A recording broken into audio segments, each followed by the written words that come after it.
السلام علیکم ورحمۃ اللہ وبرکاتہ۔ الحمد للہ رب العالمین والصلاة والسلام علی اشرف الانبیاء والمرسلین نبینا محمد وعلی آلہ وصحبہ اجمعین وبعد۔ معزز دینی بھائیو، ہم جس مہینے سے گزر رہے ہیں یہ اسلامی سال کا دوسرا مہینہ صفر کا مہینہ ہے۔ اس مہینے کے تعلق سے عربوں کے یہاں دور جاہلیت میں بہت ساری غلط فہمیاں پائی جاتی تھیں۔ اس مہینے کے تعلق سے وہ بہت سے توہمات اور بدشگونیوں کے شکار تھے۔ اس مہینے کو وہ منحوس سمجھتے تھے۔ اس مہینے میں شادی بیاہ نہ کرتے اور اپنے بہت سے اہم کاموں سے رک جاتے تھے۔ اسلام کی آمد ہوئی۔ اسلام نے اس طریقے کی توہم پرستیوں کو مٹایا اور مسلمانوں کو ایک صاف ستھرا عقیدہ عطا کیا جس میں نہ تو توہم پرستی ہے، نہ تو بدشگونی ہے، نہ تو اللہ کے سوا غیروں کا خوف اور ڈر ہے۔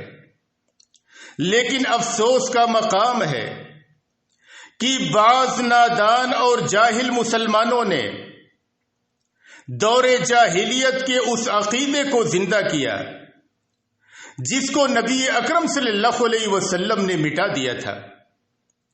چنانچہ بہت سے مسلمان دور جاہلیت کے لوگوں کی طرح سفر کے مہینے کو منحوس سمجھتے ہیں۔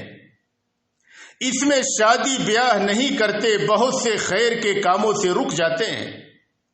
حتیٰ کہ بعض مسلمانوں کا عقیدہ ہے کہ اس مہینے کی 13ویں تاریخ اور اس کا آخری بدھ غایت درجہ منحوس ہے۔ نبی اکرم صلی اللہ علیہ وسلم نے اس طریقے کی بدعقیدگیوں کو مٹایا، اس طریقے کے توہمات سے مسلمانوں کو بچنے کی تعلیم دی۔ چنانچہ آپ صلی اللہ علیہ وسلم نے ایک حدیث میں فرمایا، صحیح بخاری و مسلم کی روایت ہے، حضرت ابو ہریرہ رضی اللہ عنہ بیان کرتے ہیں کہ نبی اکرم صلی اللہ علیہ وسلم نے فرمایا، لا عدوى ولا طیرۃ ولا ہامۃ ولا سفر، کہ بیماری کا کسی دوسرے کو لگ جانا، بدشگونی لینا، الو کا منحوس ہونا اور ماہ سفر کا منحوس ہونا کوئی چیز نہیں ہے۔ اسلام میں ان چیزوں کی کوئی حیثیت نہیں ہے۔ ان چیزوں سے برا شگون لینا اسلام میں اس کی کوئی حیثیت نہیں ہے۔ نبی اکرم صلی اللہ علیہ وسلم نے مسلمانوں کو ان چیزوں سے بدشگونی لینے سے، ان چیزوں کو منحوس سمجھنے سے منع فرما دیا ہے۔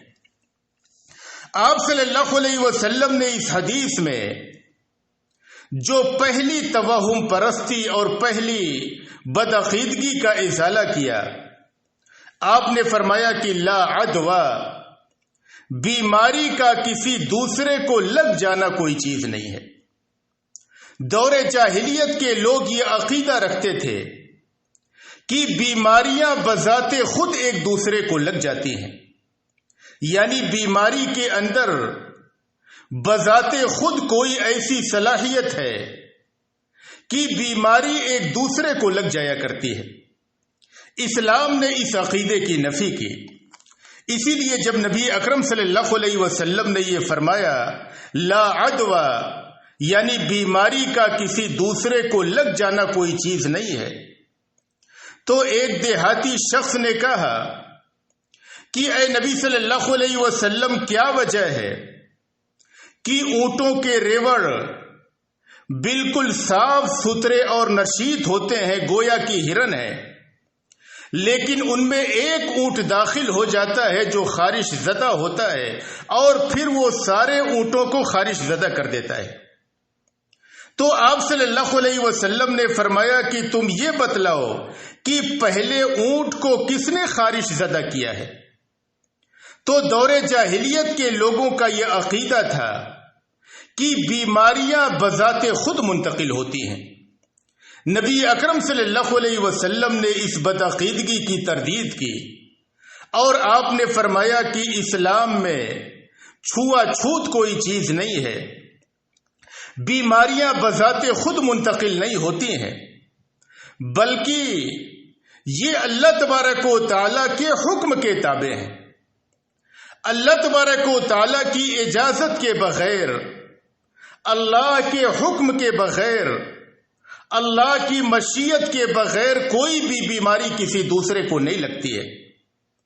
اسی لیے آپ یہ دیکھیں گے کہ ایک شخص ہوتا ہے جو بیماروں کے بیچ زندگی گزارتا ہے، اس کی تیمارداری کر رہا ہوتا ہے لیکن اس کو بیماری نہیں لگتی ہے۔ ایک شخص جو لوگوں سے دور زندگی گزارتا ہے لیکن اس کو بیماری لگ جاتی ہے۔ یہ اللہ تبارک و تعالیٰ کے مشیت اور اس کے حکم کے تابع ہے۔ اللہ کے حکم کے بغیر کوئی بھی بیماری کسی کو نہیں لگتی ہے، لیکن ایک مسلمان کو حکم ہے کہ وہ شر کے اسباب سے دوری اختیار کرے۔ اسی لیے نبی اکرم صلی اللہ علیہ وسلم نے ایک حدیث میں فرمایا، لا یورد ممرض علی مصح، کہ بیمار اونٹ کو صحت مند اونٹوں کے پاس نہ لے جایا جائے۔ اور نبی اکرم صلی اللہ علیہ وسلم نے ایک اور حدیث میں فرمایا کہ کوڑھی سے ایسے ہی بھاگو جیسے کہ شیر سے بھاگا جاتا ہے۔ تو بیماریوں سے حفاظت کے اسباب کا اختیار کرنا یہ ایک مسلمان سے مطلوب ہے، لیکن اس عقیدے کے ساتھ اور اس یقین جازم کے ساتھ کہ اللہ تبارک و تعالیٰ کے حکم کے بغیر کوئی بھی بیماری کسی کو نہیں لگتی ہے۔ ایک انسان جس قدر دوری اختیار کرے لیکن اللہ تبارک و تعالیٰ کا حکم ہے تو اس کو بیماری لگ جائے گی۔ ایک آدمی جس قدر بیمار سے قریب رہے، اللہ کا حکم نہیں ہے تو اس کو بیماری نہیں لگے گی۔ تو اسلام میں یہ عقیدہ کہ بیماریاں بذات خود منتقل ہوتی ہیں اور بیماریاں بذات خود ایک دوسرے کو لگ جاتی ہیں اور بیماریوں کے اندر کوئی ایسی صلاحیت موجود ہے کہ وہ ایک دوسرے کو لگ جائیں، یہ باطل عقیدہ ہے۔ یہ اللہ تبارک و تعالیٰ کے حکم سے لگتی ہے اور اللہ تبارک و تعالیٰ کی مشیت کے تابع ہیں۔ پھر نبی اکرم صلی اللہ علیہ وسلم نے اس حدیث میں دوسری توہم پرستی کی آپ نے تردید کی۔ آپ نے فرمایا کہ لا طیرہ بدشگونی کوئی چیز نہیں ہے۔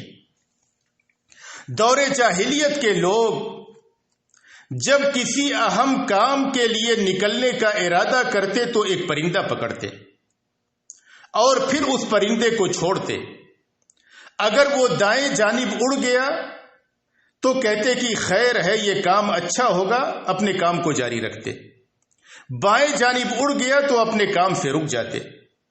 نبی اکرم صلی اللہ علیہ وسلم نے اس توہم پرستی کی تردید کی اور آپ نے فرمایا کہ پرندوں سے بدشگونی لینا یہ کوئی چیز نہیں ہے، اسلام میں اس کی کوئی حیثیت نہیں ہے۔ بعض مسلمان بھی اس توہم پرستی کے شکار ہیں۔ وہ بعض جانوروں کی آوازوں کو، بعض دنوں کو منحوس تصور کرتے ہیں، اور اگر کسی کام کے لیے وہ نکلے، ان کے سامنے سے بلی نے راستہ کاٹ دیا تو وہ کام سے رک جاتے ہیں، کہتے ہیں کہ یہ کام برا ہوگا۔ اگر صبح سویرے کوئی کانا یا اندھا آدمی ان کے سامنے آ گیا تو وہ توہم پرستی اور بدشگونی کے شکار ہو جاتے ہیں اور کہتے ہیں کہ یہ دن خراب گزرے گا۔ یہ ساری چیزیں صحیح اسلامی عقیدے کے خلاف ہیں اور اسلام میں ان کی کوئی حیثیت نہیں ہے۔ حضرت عبداللہ بن مسعود رضی اللہ عنہ بیان کرتے ہیں کہ نبی اکرم صلی اللہ علیہ وسلم نے فرمایا، الطیرۃ شرک، بدشگونی شرک ہے۔ آپ صلی اللہ علیہ وسلم نے اس جملے کو 3 بار فرمایا کہ بدشگونی شرک ہے۔ لہذا ایک مسلمان کو بدشگونی سے بچنا چاہیے۔ اگر ایک مسلمان اپنے دل میں 4 چیزوں کو مضبوط کر لے تو وہ ہر طرح کی بدشگونی اور ہر طرح کی توہم پرستی سے اپنے آپ کو بچا سکتا ہے۔ ان میں سے سب سے پہلی چیز اللہ تبارک و تعالیٰ پر توکل ہے، یعنی اللہ تبارک و تعالیٰ پر بھروسہ رکھنا، اپنے سارے معاملات کو اسی کے حوالے کر دینا اور نفع و نقصان کی ساری امیدیں اسی ایک اللہ سے وابستہ کرنا۔ جس مسلمان کے اندر یہ توکل آ گیا وہ اس طریقے کی ساری خرافات اور ساری بدعقیدگیوں سے اپنے آپ کو بچا سکتا ہے۔ اسی لیے اللہ تبارک و تعالیٰ نے ہمیں قرآن کریم میں حکم دیا کہ ہم اللہ تبارک و تعالیٰ پر توکل اور اعتماد کریں، اپنے سارے معاملات کو اللہ کے حوالے کر دیں، اپنے نفع و نقصان کی ساری امیدیں اسی سے لگائیں۔ اللہ کے سوا ان جانوروں میں، ان پرندوں میں، ان پرندوں کی آوازوں میں، ان میں کوئی خیر و شر ان سے وابستہ نہیں ہے۔ اللہ نے قرآن کریم میں فرمایا وَعَلَى اللَّهِ فَتَوَكَّلُوا إِن كُنتُم مُؤْمِنِينَ کہ اے لوگو تم اللہ تبارک و تعالی پر بھروسہ کرو اگر تم مومن ہو۔ اور اللہ نے ایک دوسرے مقام پر فرمایا قُل لَن يُصِيبَنَا إِلَّا مَا كَتَبَ اللَّهُ لَنَا هُوَ مَوْلَانَا وَعَلَى اللَّهِ فَلْيَتَوَكَّلِ الْمُؤْمِنُونَ کہ اے نبی صلی اللہ علیہ وسلم آپ کہہ دیجئے کہ ہمیں وہی مصیبت لاحق ہوگی جو اللہ نے ہمارے حق میں لکھ دیا ہے۔ وہ اللہ تبارک و تعالی ہمارا حامی اور ناصر ہے، اور مومنوں کو اللہ ہی پر بھروسہ کرنا چاہیے۔ دوسری چیز، ایک مسلمان نبی اکرم صلی اللہ علیہ وسلم کی سکھلائی ہوئی دعا کا اہتمام کرے۔ حضرت عبداللہ بن عمرو بن عاص رضی اللہ عنہ بیان کرتے ہیں کہ نبی اکرم صلی اللہ علیہ وسلم نے فرمایا من ردته الطیرۃ عن حاجۃ فقد اشرک کہ جس آدمی کو بدشگونی نے اس کے کسی کام سے لوٹا دیا اس نے شرک کیا۔ کوئی آدمی اپنے کسی کام سے نکلا، بلی نے راستہ کاٹ دیا، وہ واپس آ گیا، کہا کہ اس کام میں خیر نہیں ہے، کام اچھا نہ ہوگا، اس آدمی نے شرک کیا۔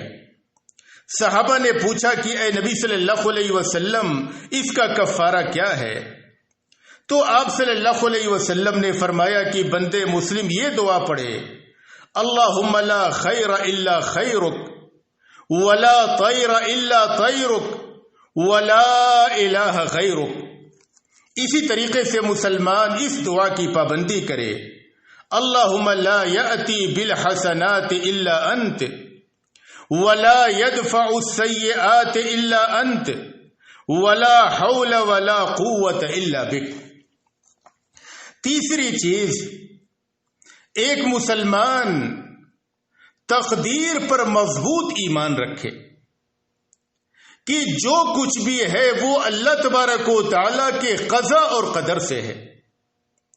اللہ تبارک و تعالی نے جو لکھ دیا ہے وہ آ کر کے رہے گا، اور اللہ تبارک و تعالی نے جن چیزوں سے حفاظت لکھی ہے، جن مصیبتوں سے، وہ مصیبت نہیں آئے گی۔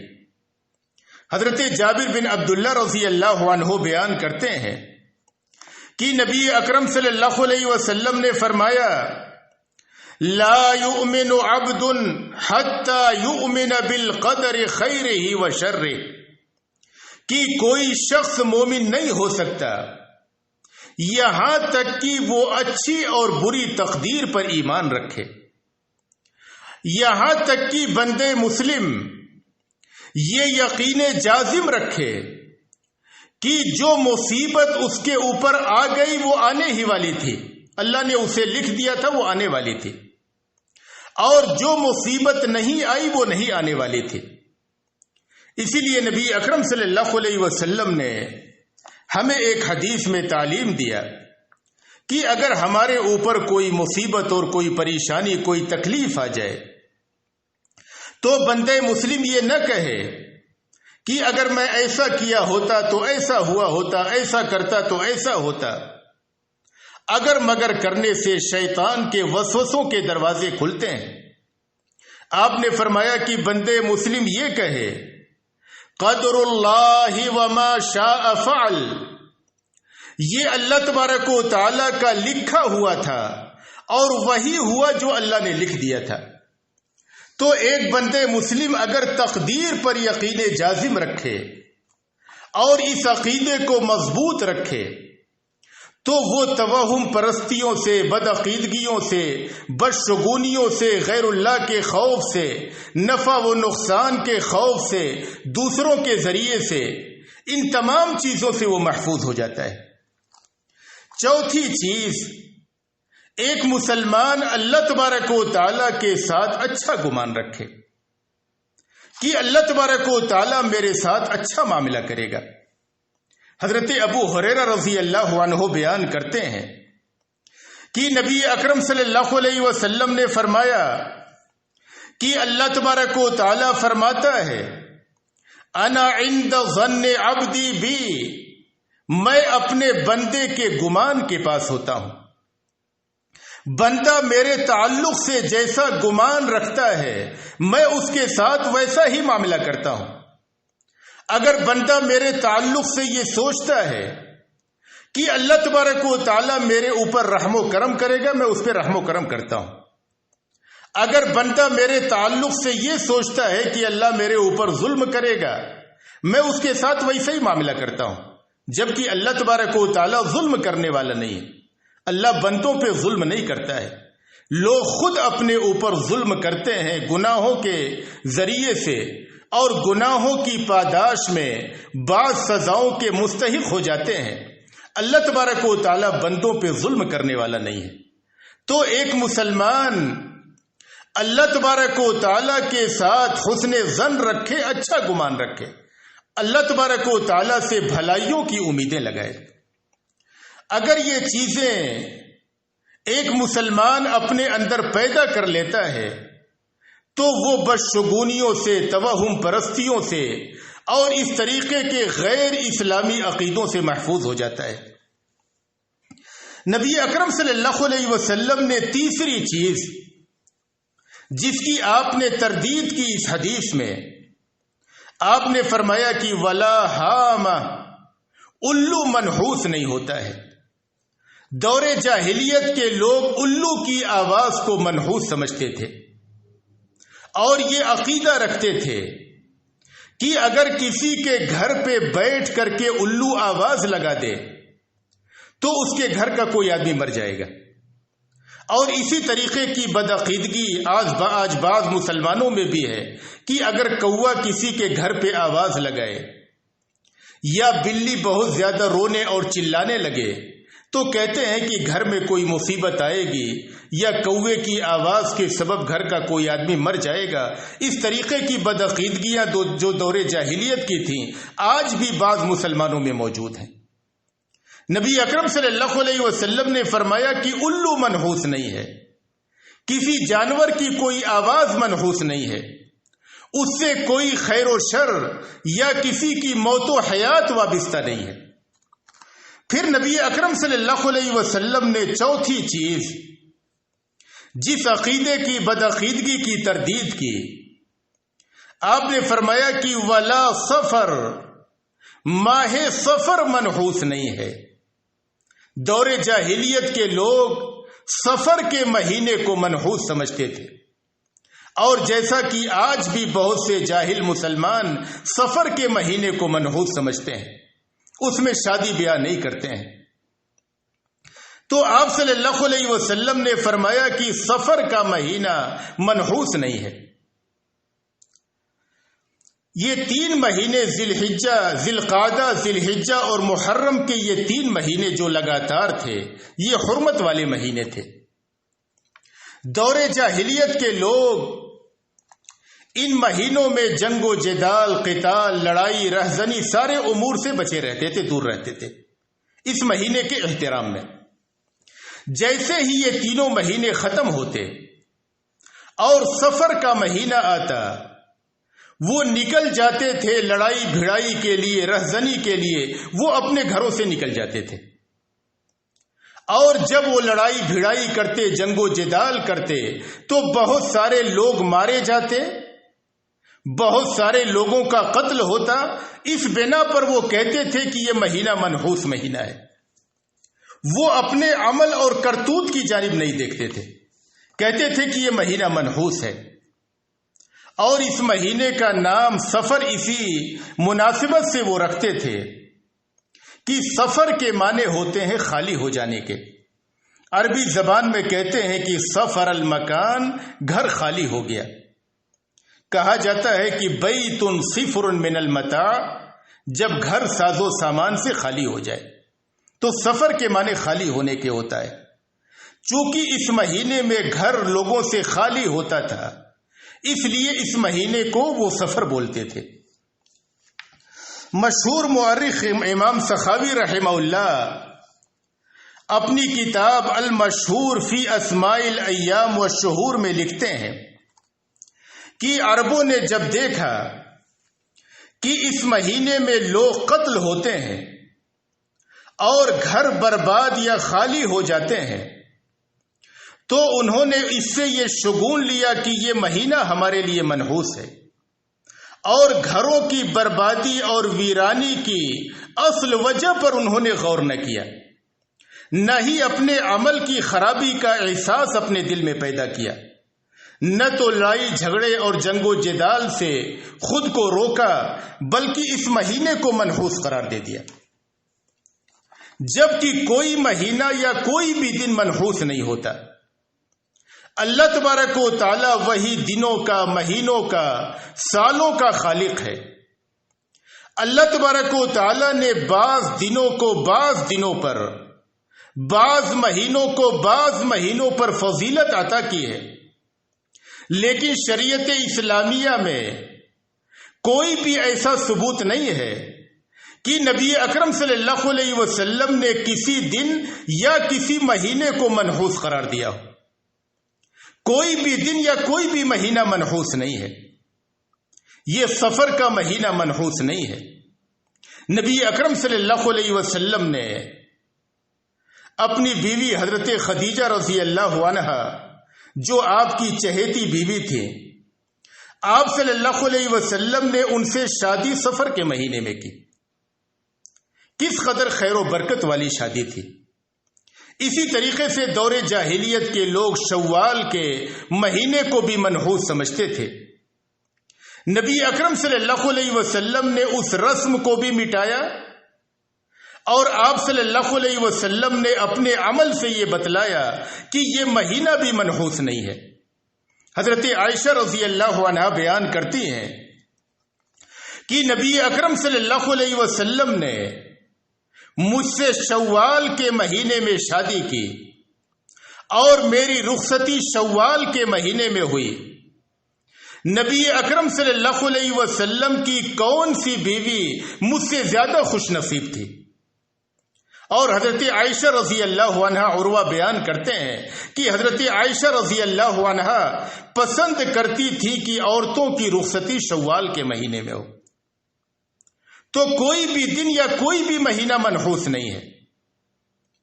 انسان کا عمل کسی مہینے یا کسی دن کو اس کے اپنے تعلق سے منحوس کر دیتا ہے۔ کوئی بھی دن، کوئی بھی مہینہ منحوس نہیں ہے۔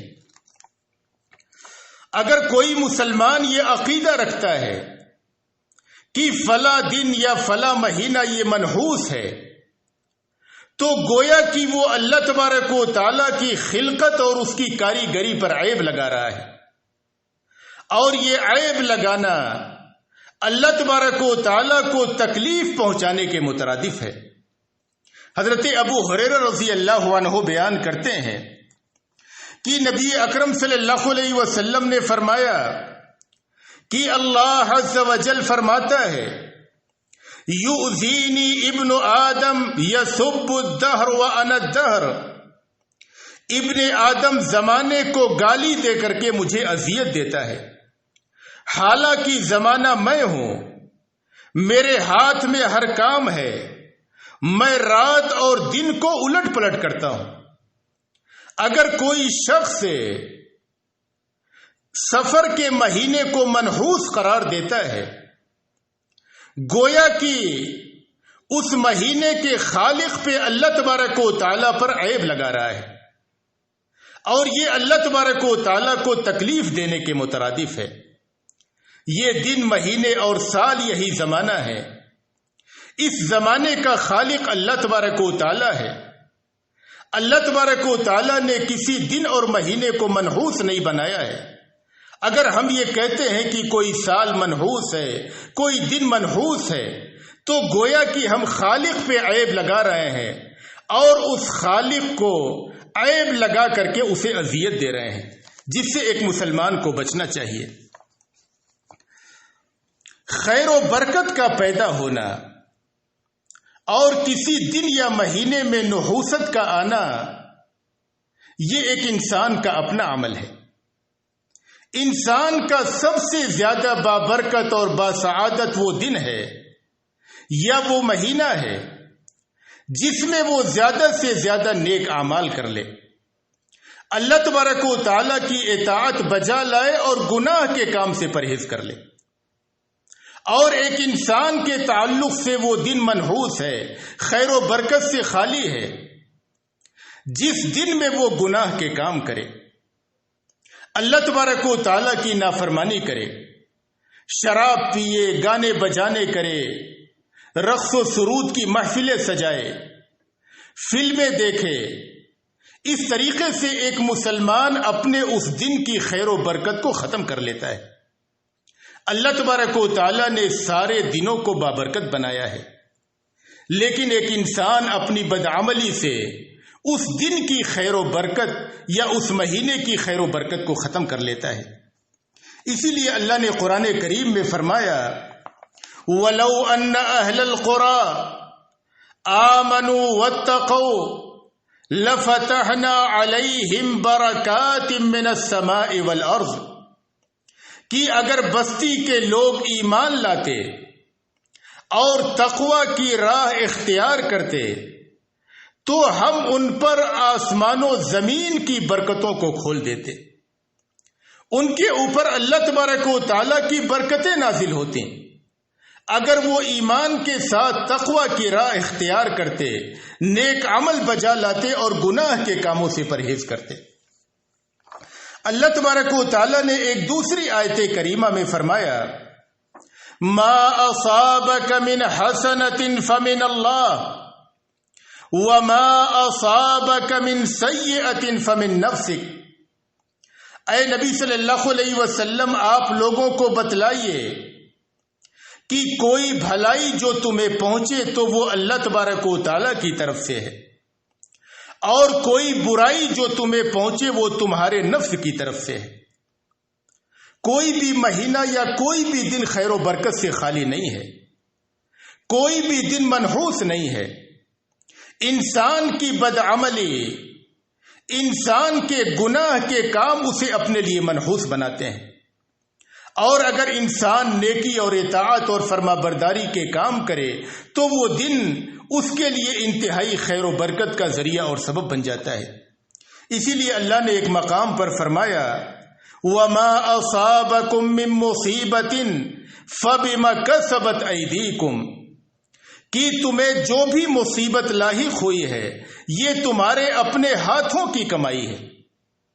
اگر تم رب کی کسی رحمت سے محروم ہوئے ہو، اگر تمہارے اوپر اللہ کی کوئی سزا نازل ہوئی ہے تو یہ تمہارے اپنے ہاتھوں کی کمائی ہے، تمہارے اپنے گناہوں کی وجہ سے ہے۔ کوئی دن، کوئی لمحہ، کوئی ساعت یا کوئی سال یہ منحوس نہیں ہوتا ہے۔ تو ایک مسلمان اس طریقے کی بدعقیدگیوں سے اپنے آپ کو بچائے، اس طریقے کی بدعقیدگیوں سے، توہم پرستیوں سے، بدشگونیوں سے جن کی اسلام میں کوئی حیثیت نہیں ہے، ان تمام چیزوں سے اپنے آپ کو بچانے کی فکر کرے۔ یہ صحیح اسلامی عقیدہ، یہ اس قدر عظیم نعمت ہے کہ جس مسلمان کو حاصل ہو گیا اور وہ اللہ تبارک و تعالیٰ کی بارگاہ میں شرک سے خالی صحیح اسلامی عقیدہ لے کر کے آیا، اس طریقے کی توہم پرستیوں سے بچا رہا، اس طریقے کی بدشگونیوں سے بچا رہا جو دور جاہلیت کی رسمیں تھیں، تو اللہ تبارک و تعالیٰ نے اس شخص کے لیے جنت کی بشارت دی ہے۔ حضرت عبداللہ بن عباس رضی اللہ عنہ بیان کرتے ہیں کہ نبی اکرم صلی اللہ علیہ وسلم نے فرمایا کہ میری امت کے 70,000 لوگ بغیر حساب و کتاب اور بغیر کسی عذاب کے جنت میں داخل کر دیے جائیں گے۔ آپ صلی اللہ علیہ وسلم نے فرمایا کہ یہ وہ لوگ ہوں گے، ہم الذین لا یسترقون ولا یتطیرون ولا یکتؤون وعلی ربہم یتوکلون، یہ وہ لوگ ہوں گے جو جھاڑ پھونک نہ کرواتے ہوں گے، بدشگونی نہ لیتے ہوں گے، دغواتے نہ ہوں گے، اور اپنے رب پر اعتماد اور توکل رکھتے ہوں گے۔ تو یہ صحیح عقیدے کے حامل لوگ، شرک سے بچے ہوئے لوگ، اللہ تبارک و تعالیٰ انہیں جنت میں بغیر حساب و کتاب اور بغیر عذاب کے داخل فرما دے گا۔ اللہ تبارک و تعالیٰ سے دعا ہے کہ اللہ تبارک و تعالیٰ ہمیں صحیح اسلامی عقیدہ کے اپنانے کی توفیق عطا فرمائے، بدعقیدگیوں سے محفوظ رکھے، اور جب تک اس دنیا میں رکھے ایمان و اسلام پہ رکھے، اور جب ہمارا خاتمہ ہو ایمان و اسلام پہ ہو۔ وآخر دعوانا ان الحمد للہ رب العالمین۔